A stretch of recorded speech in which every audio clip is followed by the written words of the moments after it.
अपनी पार्टी, अपना दल की ओर से संविधान और राष्ट्र के निर्माताओं के प्रति अपनी श्रद्धांजलि अर्पित करती हूं। 26 नवंबर सन 1949 हमारे देश के इतिहास में एक बहुत महत्वपूर्ण तारीख है, क्योंकि इस दिन हमारी संविधान सभा ने हमारे स्वतंत्र भारत के संविधान को अंगीकार किया और डॉक्टर भीमराव अंबेडकर जी ने उसी संविधान की मसौदा समिति के अध्यक्ष के रूप में एक महत्वपूर्ण भूमिका निभाई। डॉक्टर अंबेडकर ने संविधान की आत्मा माने जाने वाले प्रियम्बल में सॉवरेन डेमोक्रेटिक रिपब्लिक के रूप में राष्ट्र के स्वरूप की घोषणा की और बाद में 42वें संशोधन के माध्यम से सोशलिस्ट और सेक्युलर शब्द भी जोड़े गए।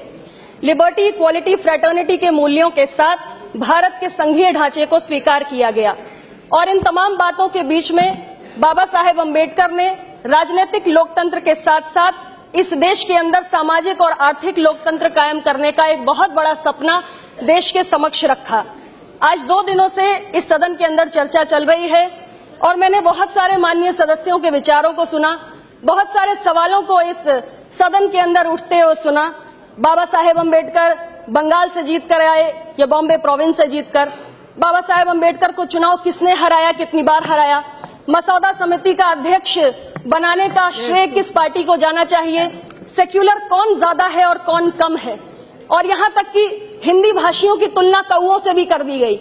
लेकिन इन तमाम सवालों के बीच में एक सवाल जो बहुत महत्वपूर्ण है वो डॉक्टर बाबा साहेब भीमराव अंबेडकर के सपनों से जुड़ा है, सामाजिक न्याय की विचारधारा से जुड़ा है, आरक्षण की उस व्यवस्था से जुड़ा है जिसके बारे में अभी एक माननीय सदस्य शिवसेना के अरविंद सावंत जी कह रहे थे कि हम आज जहां जाओ तो आरक्षण की ही लोग मांग करते हैं। धनगर लोगों के बीच में जाओ तो कहते हैं हमें आरक्षण चाहिए, आरक्षण की उन्हें धनगर की स्पेलिंग नहीं आती। मैं यही तो कहना चाहती हूं अध्यक्ष महोदया कि हमारे देश में इतनी विविधताएं हैं कि कोई विद्वान की तरह बात कर सकता है और कोई निरक्षर है। आरक्षण की मूल भावना को समझने की जरूरत है। ये कोई भीख की व्यवस्था नहीं है, ये संरक्षण की व्यवस्था है जो इसलिए बनाई गई है क्योंकि इस देश के अंदर जाति के नाम पे शोषण हुआ है और इसलिए ऐसे लोगों को अवसरों से जिन्हें वंचित रखा गया है उन्हें विशेष अवसर देने की जरूरत है। और यही बात बीजू जनता दल के वरिष्ठ सदस्य माननीय भर्तृहरि मेहताब जी ने भी कही और हमारी सरकार भी वही करने की कोशिश कर रही है। आरक्षण व्यवस्था पर जिस तरीके से कई वर्षों से कुठाराघात हुआ है, मैं उस संबंध में कुछ आंकड़े भी इस सदन के समक्ष रखना चाहती हूँ। अध्यक्ष महोदया मुझे समय दे दीजिए, मैं सुबह से इंतजार कर रही हूँ। मैं कुछ बातें रखना चाहती हूँ अध्यक्ष महोदया। पिछले 25 वर्षों से पिछड़ी जातियों को मंडल कमीशन के माध्यम से 27% आरक्षण की व्यवस्था है, लेकिन आज भी इस देश के अंदर ऐसे राज्य हैं, छत्तीसगढ़ और मध्य प्रदेश जैसे राज्य, जहां पर केवल 14% आरक्षण लागू है। झारखंड में केवल 22% आरक्षण लागू है। पश्चिम बंगाल में केवल 7% आरक्षण लागू है।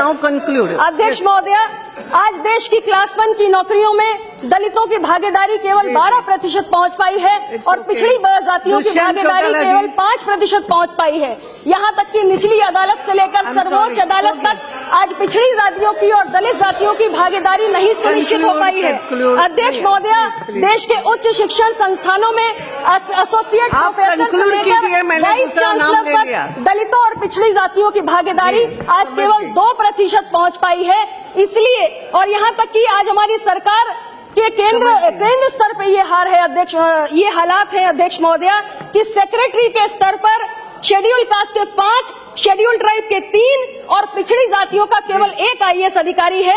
एडिशनल सेक्रेटरी के स्तर पर शेड्यूल कास्ट के 3, शेड्यूल ट्राइब के 2 और ओबीसी का 1 भी IAS अधिकारी नहीं है अध्यक्ष महोदया। इसलिए मैं अपनी सरकार से ये मांग करती हूँ, मैं एक छोटे से सहयोगी दल के रूप में ये मांग करती हूँ कि हमारी सरकार आरक्षण की इस व्यवस्था पर एक श्वेत पत्र जारी करे और इस श्वेत पत्र में इस बात पर विचार करना चाहिए कि आरक्षण को एक कानून के रूप में स्वीकार किया जाए और इसका उल्लंघन होने की स्थिति में दंड का प्रावधान हो, क्योंकि आज तक हमारे देश में आरक्षण का उल्लंघन सिर्फ इसलिए हुआ है क्योंकि दंड का कोई प्रावधान नहीं है।